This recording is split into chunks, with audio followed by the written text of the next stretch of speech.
Heritage Foundation. And I'd like to thank all the candidates for joining us tonight. I know some of you may want to be in other places, but we appreciate you being here and sharing your views with us. I'd like to turn it back a little closer to home and talk about what's going on in the borders, our southern border. As all of you know, the drug-related crimes and violence are getting heavier and heavier in that area. First, do you consider that to be a national interest threat? And secondly, what could we be doing with the Mexican government to help stop these drug cartels? Let's go to Governor Perry. You represent the state with the longest border with Mexico right now. What do you think you should do if you were president of the United States as far as using the United States military? Well, let me kind of broaden it out. I think it's time for a 21st century Monroe Doctrine. When you think about what we put in place in the 1820s, and then we used it again in the 1960s with the Soviet Union, we're seeing countries start to come in and infiltrate. We know that Hamas and Hezbollah are working in Mexico, as well as Iran, with their ploy to come into the United States.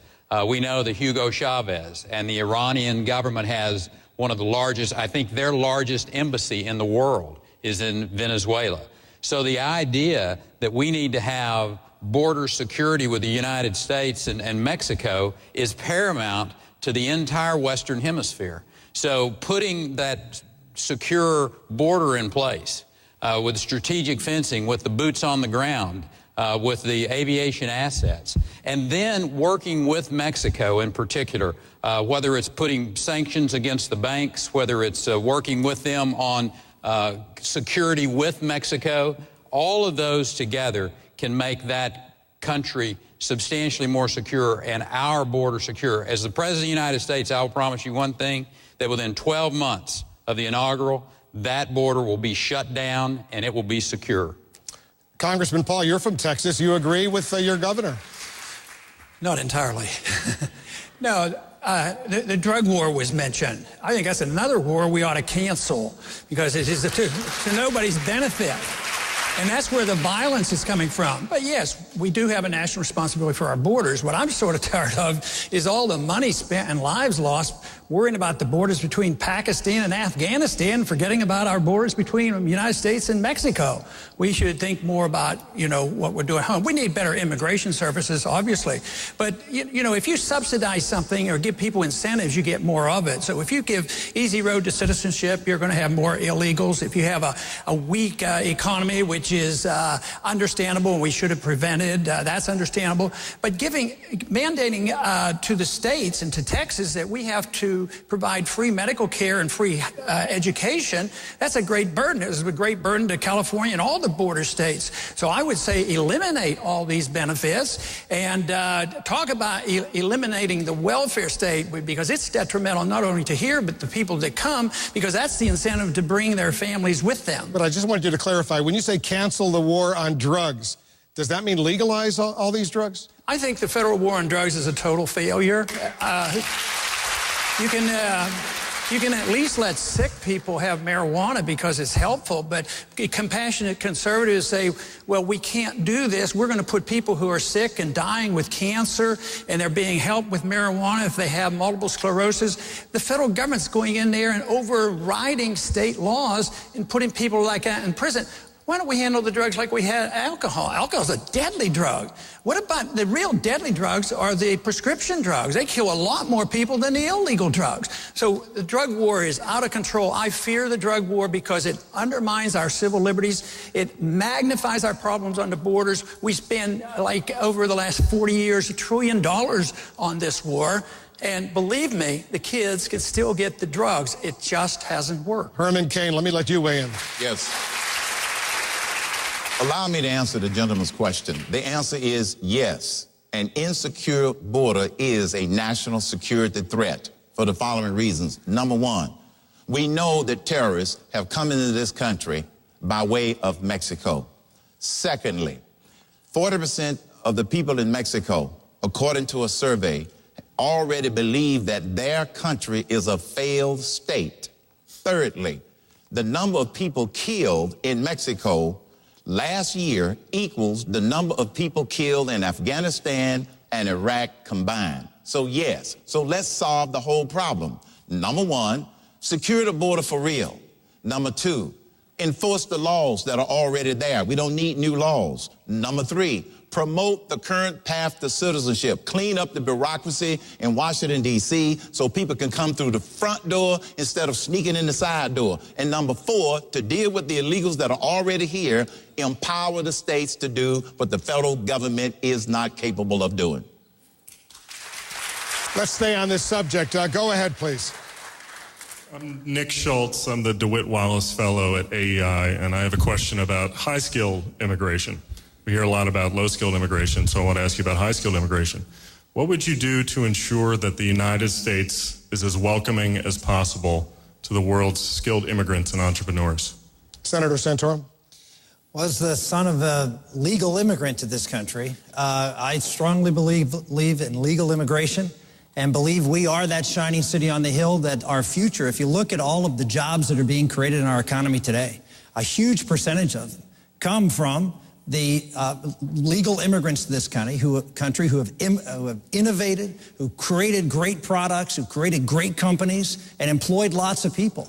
That's one of the reasons that I put together my economic plan, was to take all that great innovation that's coming as a result of part of legal immigration and make sure that those products that are being created are actually made here in America. That's part of the problem that, Reaganomics was criticized as trickle down. The problem is we're not seeing that money trickle down to the blue-collar workers in America, and that's why I put forth a 4-point economic plan to revitalize manufacturing that begins with zeroing out the corporate tax for manufacturers. Also, regulatory reform, repatriation of profits if invested in this country to pay no taxes, and finally, energy policy that will explode the energy industry in this country. We do those things, we'll not only have the innovation, which I support coming from legal immigrants, but we'll have that money trickle down to blue-collar workers, and we can see that income mobility that a lot of people are writing back is not happening in America. Speaker Gingrich, let me let you broaden out this conversation. Back in the 80s, and you remember this well, I was covering you then, Ronald Reagan and you voted for legislation that had a pathway to citizenship for illegal immigrants. As you well remember, there were maybe 12 million illegal immigrants in the United States right now. Some called it amnesty then. They still call it amnesty now. What would you do if you were president of the United States with these millions of illegal immigrants, many of whom have been in this country for a long time? I'm starting to say I think that we ought to have an H-1 visa that goes with every graduate degree in math, science, and engineering so that people stay here. You go about 5 blocks down the street, you'll see a statue of Einstein. Einstein came here as an immigrant. So let's be clear how much the United States has drawn upon the world to be richer, better, and more inclusive. I did vote for the Simpson-Mazzoli Act. Ronald Reagan in his diary says he signed it. And we're supposed to have 300,000 people get amnesty. There were 3 million. But he signed it because we were going to get 2 things in return. We were going to get control of the border, and we're going to get a guest worker program with employer enforcement. We got neither. So I think you've got to deal with this as a comprehensive approach that starts with controlling the border, as the governor said. I believe ultimately you have to find some system of, once you've put every piece in place, which includes a guest worker program, you need something like a World War II Selective Service Board that frankly reviews the people who are here. If you're here, if you've come here recently, you have no ties to this country, you ought to go home, period. If you've been here 25 years and you got 3 kids and 2 grandkids, you've been paying taxes and obeying the law, you belong to a local church, I don't think we're going to separate you from your family, uproot you forcefully, and kick you out. The Kriebel Foundation has a very good red card program that says you get to be legal, but you don't get a path to citizenship. And so there's a way to ultimately end up with a country where there's no more illegality, but you haven't automatically given amnesty to anyone. Congresswoman Bachmann, you agree with the Speaker? Well, I don't agree that you would make 11 million workers legal, because that, in effect, is amnesty. And I also don't agree that you would give the DREAM Act on a federal level. And those are 2 things that I believe that the Speaker had been for, and he can speak for himself. But those are 2 areas that I don't agree with. What I do think, though, is what Steve Jobs said to President Obama. He had said to President Obama that he had to move a great deal of his operation over to China because he couldn't find 30,000 engineers to be able to do the work that needed to be done. That's what we want to do. We do want to have people, and I agree with the speaker, people like chemists and engineers and people who are highly skilled. We think about the United States and what's in the best interest of the United States. If we can utilize these workers like Steve Jobs wanted to, then we need to offer those visas. That will help the United States. But I don't agree that we should make 11 million workers who are here illegally legal. Let me let the speaker respond to that. I mean, two things. First of all, in the DREAM Act, the one part that I like is the one which allows people who came here with their parents to join the U.S. military, which they could have done if they were back home, and if they serve honorably in the U.S. military, to acquire citizenship, which is something any foreigner can do. And I don't see any reason to punish somebody who came here at 3 years of age, but who wants to serve the United States of America. I specifically did not say we'd make the 11 million people legal. I do suggest if you go back to your district and you find people who've been here 25 years and have 2 generations of family and have been paying taxes and are in a local church, as somebody who believes strongly in family, you're going to have a hard time explaining why that particular subset is being broken up and forced to leave, given the fact that they've been law-abiding citizens for 25 years. Congresswoman Bachmann, you want to respond? If I understood correctly, I think the speaker just said that that would make 11 million people who are here illegally now legal. That's really the issue that we're dealing with. And also, it would be the DREAM Act, the federal DREAM Act, which would offer taxpayer-subsidized benefits to illegal aliens. We need to move away from magnets, not offer more. Let's broaden it out. Governor Romney, where do you stand? Are you with the speaker that some of those illegal immigrants, he didn't say all, some of them, if they have roots, they belong to a church, for example, should be allowed to stay in this country? Look, amnesty is a magnet. When we have had in the past programs that have said that if people who've come here illegally are going to get to stay illegally for the rest of their life, that's going to only encourage more people to come here illegally. The right course for our immigration system is to say we welcome people who want to come here legally. We're going to have a system that makes that easier and more transparent, but to make sure we're able to bring in the best and brightest. And by the way, I agree with the speaker in terms of I'd staple a green card to the diploma of anybody who's got a degree of math, science, master's degree, PhD. We want those brains in our country. But in order to bring people in legally, we've got to stop illegal immigration. That means turning off the magnets of amnesty, in-state tuition for illegal aliens, employers that knowingly hire people that have come here illegally. We welcome legal immigration. This is a party. This is a party that loves legal immigration. But we have to stop illegal immigration for all the reasons the questioner raised, which is it is bringing in people who in some cases can be terrorists. In other cases, they become burden on our society. And we have to finally have immigration laws that protect our border, secure the border, turn off the magnets, and make sure that we have people that come to this country legally to build our economy. Just to be precise, and I'll give Speaker Gingrich a chance to respond, are you saying that what he's proposing, giving amnesty in effect or allowing some of these illegal immigrants to stay is a magnet that would entice others to come to this country illegally? There's no question.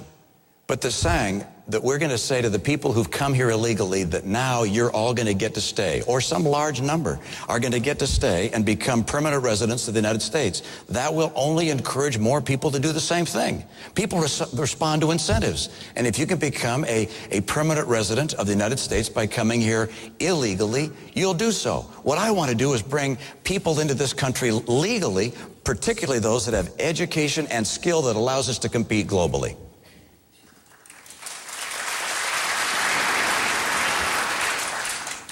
I do not believe that the people of the United States are going to take people who've been here a quarter century, who have children and grandchildren, who are members of the community, who may have done something 25 years ago, separate them from their families, and expel them. I do believe if you've been here recently and you have no ties to the U.S., we should deport you. I do believe we should control the border. I do believe we should have very severe penalties for employers. But I'd urge all of you to look at the Kriebel Foundation plan. I don't see how the party that says it's the party of the family is going to adopt an immigration policy which destroys families that have been here a quarter century. And I'm prepared to take the heat for saying, let's be humane in enforcing the law without giving them citizenship, but by finding a way to create legality so that they are not separated from their families. Governor Perry, are you with